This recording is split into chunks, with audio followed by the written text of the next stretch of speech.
Halacha Alon. Thank you so much, Alon, and the leaders at the, I've said ELITA for so many years that I have to train myself to say the Israel Privacy Protection Authority. The commitment that the authority has to being an innovative leader in privacy, I think, is very exciting. I think I was talking earlier to Oz and saying that, around the world, innovation in the privacy world, sometimes in the regulator world, has almost become a dirty word because it's don't limit my ability to do my business because innovation, sorry about the privacy impact. And that's not acceptable because I think we all understand that innovation in the true sense of the word means innovating to improve the human condition, and obviously technology can play a key role and new regulatory activity can play a role. 18 years ago, in the US, 18 doesn't have any great significance. In Israel, people know 18 very often as chai, as 18 stands for life when you take the Hebrew letters. So it's a very significant mark. But to some extent, I'm thinking we're still having some of the same conversations that I had 18 years ago as the chief privacy officer at DoubleClick. Advertising is here. Is it really bad? Is it really good? Could it be done right? What's happening? How do we do transparency right?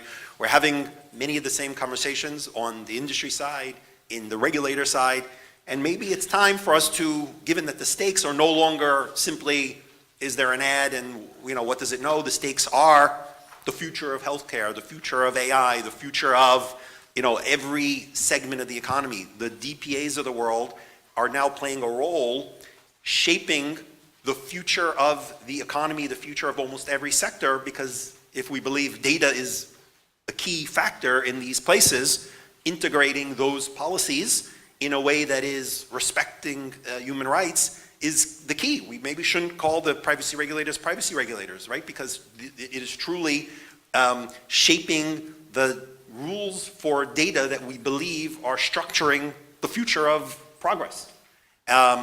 And where better to see leadership than a country that is known for leading when it comes to innovative technologies. So we're very excited. We all know of Israel as a cybersecurity leader.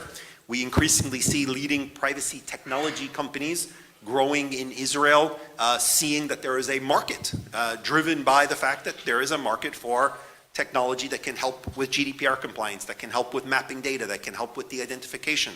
Some of the leading experts in de-identification, many of you know Kobi Nissim, one of the founders of differential privacy, an Israeli academic. So we're very excited as the Future Privacy Forum to help build a base, working with the academic community, the regulators, the policymakers, and seeing what we can bring of Israel's magic on innovation, innovation consistent with privacy to the world, and also helping bring folks in the global economy to such. So, without further ado, let me introduce to you somebody who will inspire, provoke, upset, amuse, entertain, make us think broader, enlighten.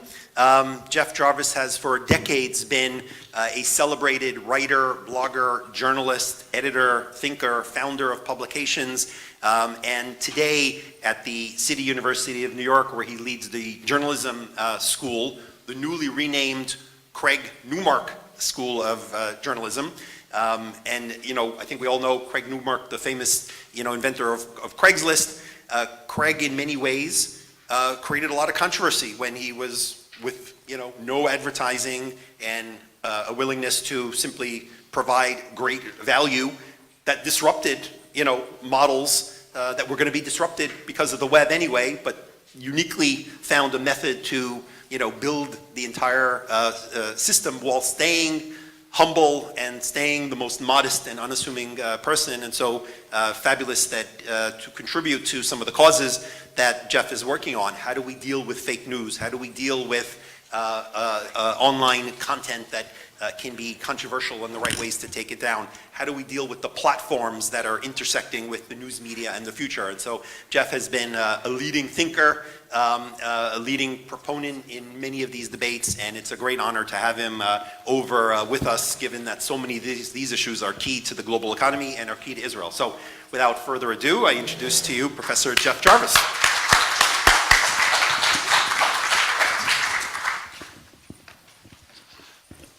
Thank you, gentlemen, very much. Good morning.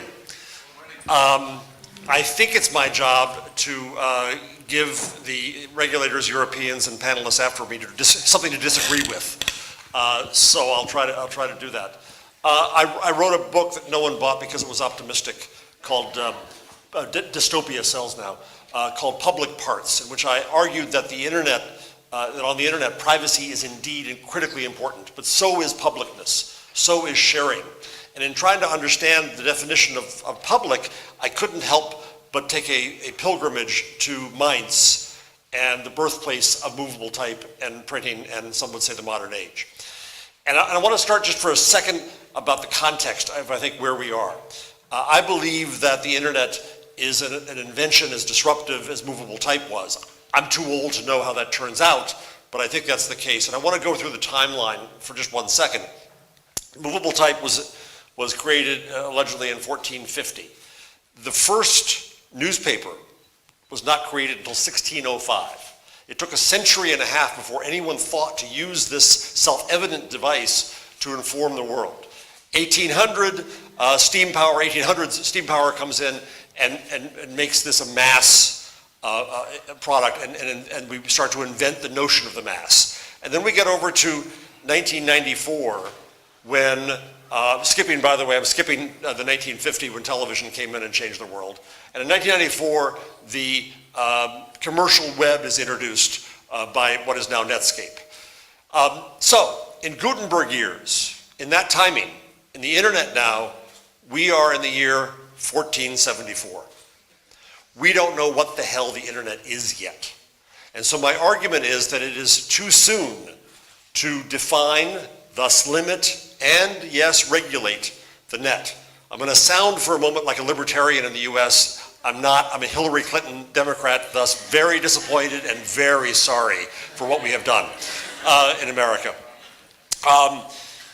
So I think a lot of the discussion now that we hear about the net, the tisking, the head shaking about Facebook and Google and such, I've come to realize lately that we've seen the problem, and guess who it is? It's us. The problem is not technology. The problem is human behavior on technology. And for, in my mind, the first time, we are expecting companies to regulate human behavior. As far as I understand, the definition of government is to decide the limits of human behavior and to enforce those limits and to understand that. And I think that government right now looks at the scale of this issue and doesn't really know what to do about it, and outsources both the problem and the solution to technology, as if saying, Facebook, you screwed up the world, you fixed it. Well, I don't think Facebook has screwed up the world. I don't think Google has screwed up the world. Quite the contrary. I think they've given us tremendous benefits. So I want to look at, for a moment, what I think are the unintended consequences of well-intentioned regulation and legislation and courts in Europe. So this is where I'll give some of those who follow me on panels something to disagree with. And again, I want to emphasize that these are well-intentioned efforts. I start in Germany with the Leistungsschutzrecht, which is the ancillary copyright. And key to many of the laws that follow in this discussion, the attempt is to reduce the power of the platforms, but most of these end up giving the platforms yet more power. So the Leistungsschutzrecht, it was an effort to create an ancillary copyright. Well, the publishers realized that Google could pull away from them, and thus Google set the terms of the discussion. In Spain, it became the link tax. Google said, we can't pay for every link, and so they pulled Google News out of Spain, hurting publishers there. Now there's an effort to bring that kind of legislation to all of Europe, and I fear what's going to happen there. I fear that we could lose, in my business, in journalism, we are in a very tenuous position right now, and in the effort of protectionism, we could end up losing audience and losing power to the platforms. Then there is the right to be forgotten. Court decision, not legislation, but I, as a journalist and as an American and a believer in the First Amendment, I worry greatly about the notion of rewriting and erasing history. And again, this only gave Google more power, because Google was told to have to make the decisions about this, and so they've ended up in the position of leadership there. Next Day Gay, the new law, fairly new law in Germany that came into effect a couple months ago. My joke here is that it's killed satire in Germany. Because what happens is you have the hate speech law and the Next Day Gay says simply that the platforms must take down within 24 hours things that are obviously illegal. But in 24 hours, there's no time to go to an expert, there's no time to go to a court, there's no time to go to a lawyer. A decision has to be made and quickly because the liability is so high. So Facebook is hiring, in the process of hiring, 20,000 people to erase and take down bad content. And the comparison I'm about to make is, I will admit, unfair and apples to kumquats. I'm going to compare an international number to a local number in the US. But just consider this. Facebook is hiring 20,000 people to kill bad content. In the US, there are now fewer than 30,000 journalists working for newspapers. What does that say about the allocation of resources as a society? So I think that what we're happening is that we're getting so focused on the bad that's out there, on some unknown number, and I would argue small number, of propagandists and trolls and fraudsters who kind of ruin the internet for us. And we're changing laws and changing structures around that and allocating huge resources, I think, to the wrong end. And once again, by the way, this gives more power to Facebook to make more decisions. Then we have GDPR. And GDPR is much loved in many quarters, but I will again argue that privacy is critical and protection of privacy is critical. I'm not arguing against GDPR as a whole, but the implementation of it has already caused unintended consequences. We see the balkanization of the news web in that American publishers have now cut off European readers permanently. If you want to read the Chicago Tribune and the Los Angeles Times, you cannot. A Swede I was talking to wants to find out about a hockey player who had the bad sense to go to Los Angeles, and you cannot read the Los Angeles Times about that because Europeans simply aren't worth the trouble. That troubles me. I'm also concerned that potentially this kind of privacy regulation cuts off what I believe is the future business model of a sustainable journalism. What the internet killed is mass media's business model. What it's killing, indeed, is mass media. But what that kills in turn is the notion of the mass. And the notion of the mass is fundamentally insulting to the public. It says you are all the same. And we are going to give you all the same product. And we're going to convince you all that you love it through marketing because that's all we could do in an age, a Gutenberg age, of mass manufacturing. But that's over. And I believe that the future of journalism, sustainable journalism, is in relevance, is in knowing you as individuals and members of communities and serving you better as a result. That means I need to know you as an individual, or to put it in loaded terms, I need data about you. Now granted, I should have your permission, I should do that in the right way, and I'm not against GDPR doing that. But I have seen many, many small companies that have said we cannot cope with GDPR, so once again, who can? Rich companies, Google and Facebook. They will essentially be untouched here. I'm further concerned in the talk about AI, that AI is of course machine learning. Machine learning requires data, learning sets, and new knowledge comes from that. So the doctrine of believing that you can set today every possible future use of a piece of data is, to my mind, absurd and limiting to knowledge. And then here in Israel, I understand there's discussion of pre-monitoring of content. As a journalist, as a First Amendment dogmatist, this worries me as well. This is prior restraint. This isn't just about worrying about major media. This is about me being able to say what I want to say on my blog or in comments as a citizen. And I'm very worried about that kind of conversation. I, for one, do not believe that the platforms are media. Because I think that if we in media try to put them into their round peg in our square hole, we limit understanding what they really are. What we have operating here is scale. The scale is beyond belief, right? Mark Zuckerberg said on stage at the developers conference, F8, that Facebook is killing 1 million fake accounts a day. And then somebody else later said millions. The scale of that is unbelievable. But the scale of the internet is what enables us all to finally speak.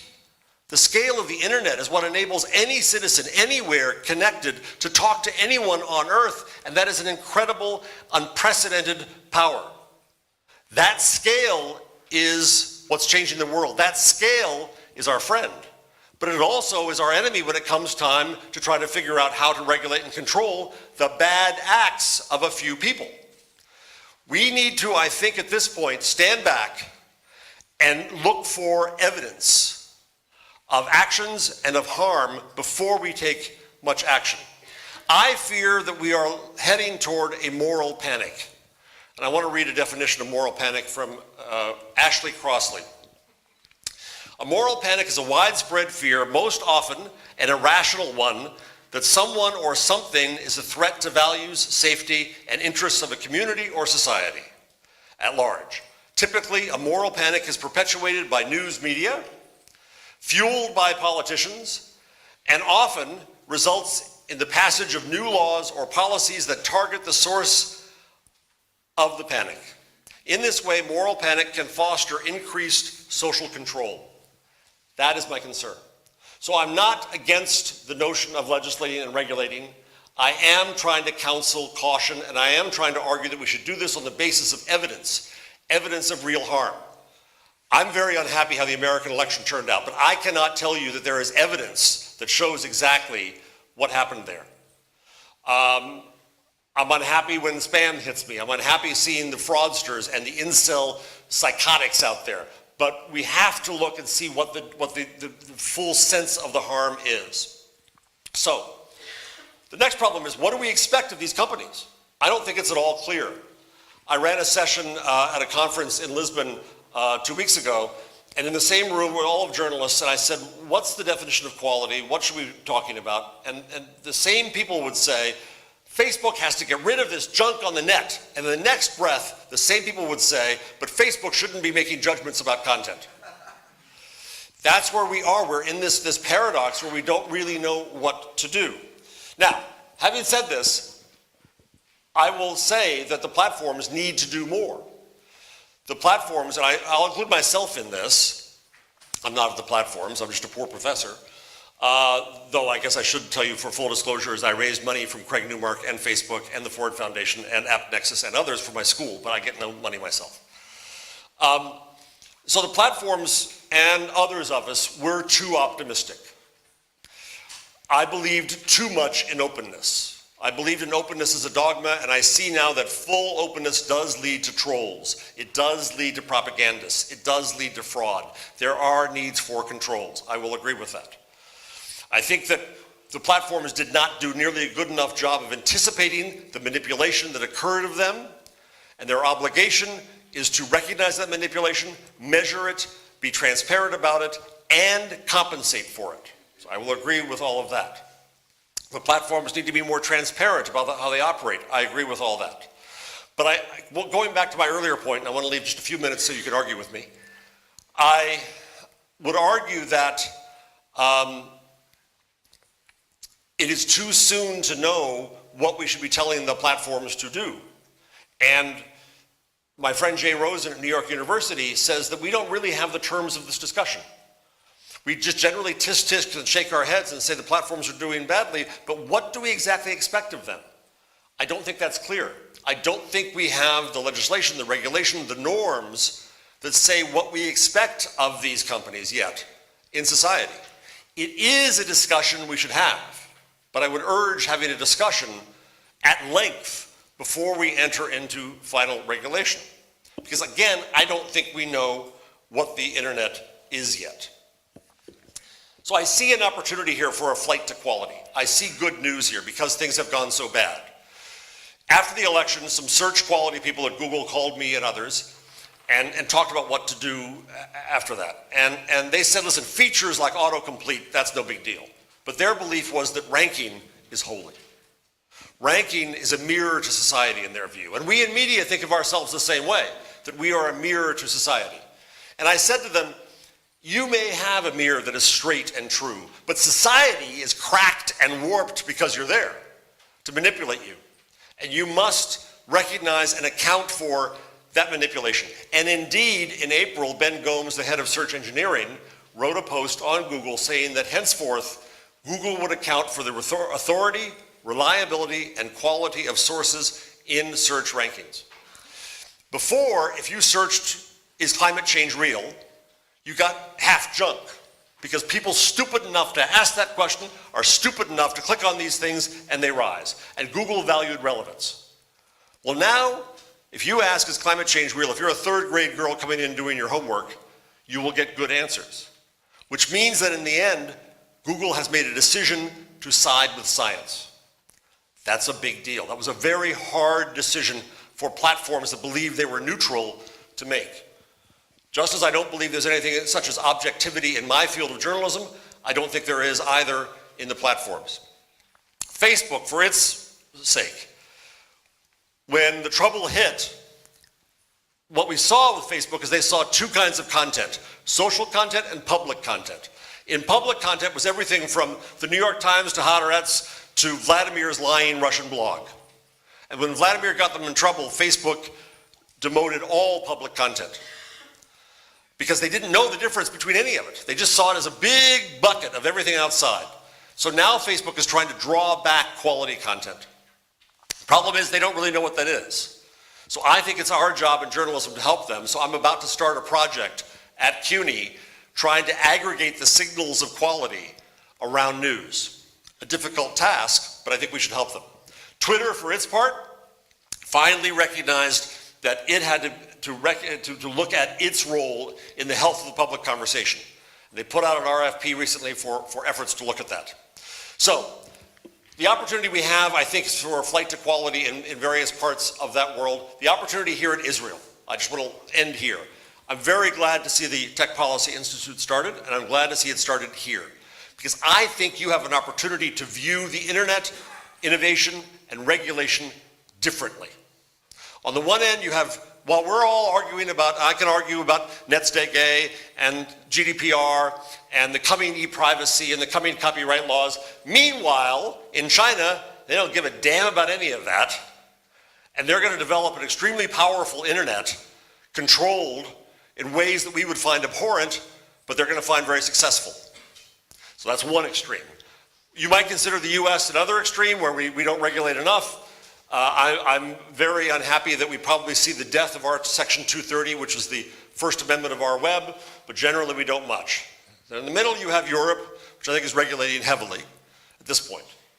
I would argue that Israel can balance those extremes and can try to come up with a collaborative regime of regulation that looks at the standards that should occur, that understands the scale that should occur, that I will argue with respect that makes an effort for technology companies to educate legislators and regulators about how the internet works, because all of those of you who saw Mark Zuckerberg testify in the US Congress and in the EU, I think we can say safely that most of the legislators don't have any idea how the internet works. So can Israel be a place where legislators do learn that? Can we look at transparency from the companies and the structure? Can we look at a notion of due process in these takedowns and appeal in these takedowns, and how we reach a measure of fairness in that? And finally, can we look at quality? I, again, was a dogmatist toward openness. I believed that everything was out there. I still believe in the value of that. I believe in the scale that anyone can talk to anyone. But I also believe the time has come to try to give support to, through promotion and advertising money and such, to quality. And to have a debate in society about what is quality and what does it mean. So there I end. Am I out of time, or do I have time for a few questions? A few? Yes. All right, I'll come down. This is an American reference, but this is what Oprah did. Anyone at all? Question or argument, even better yet. Jeff, I'll start with one here. So as a journalist, you know that your fellow journalists like to earn a daily income. The ad-supported model has been a challenge for the premium publishers of the world. They haven't figured it out. a significant part of the data-supported ad world has gone, well, all over the place and not necessarily to quality journalism. So how do you see this sort of tension of data-supported ads, personalized at great detail with the stresses that that creates with regulators, and the challenge that forces if I wanted to hire quality journalists and maybe have some modest ads or consent-based ads that would be personalized based on my information, could that model survive today given the current environment? Jules, I think that consent-based data is vital not only for advertising and higher value there, but also for subscriptions and conversion to subscription, or in the case of The Guardian with whom I work, donation or membership. So we have to have a structure of data one way or the other. We can define together what it means to do that right. The other problem, though, is that the advertisers are getting and want the cheapest price. And so I know of one head of an ad agency in the US who did a test of looking at a run of YouTube buy versus a quality YouTube buy. And he said that what was the cost delta? It was 50%. And I said, what are your clients going to say? And pardon me, he said, I'll quote him, they're going to shit bricks because it was just too much money. So we have two issues here. One is about data and personalization and how we in media can't compete because we've been stupid about this. We don't have the structure. And two is about the advertisers' desire for cheap over quality. However, this crisis has caused an opportunity. In the US, we have sleeping giants on Twitter, which has gone after every advertiser who's on Breitbart and pulled them out. And I think advertisers now have some fear about this. And so we can try to appeal at least to their fear to try to get them to support quality. But it's absolutely uncertain whether this is going to happen. As for media, I think we have to go into new areas of business. Membership, subscription, contribution, commerce. The Telegraph is going to make a major part of its business in the UK on travel, financial services, and sports betting and selling stuff. Events. But all those businesses require data about people so I can target better. Anyone else?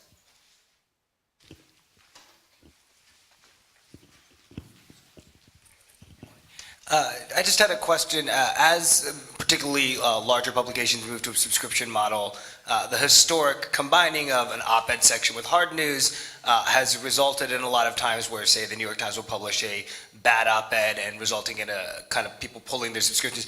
Do you think the original pairing of an op-ed section and hard news, the reputational cost of one on the other is moving in a direction where it may make sense in the future for the New York Times to have a very separate entity for its op-ed versus its hard news, given the kind of reputational costs?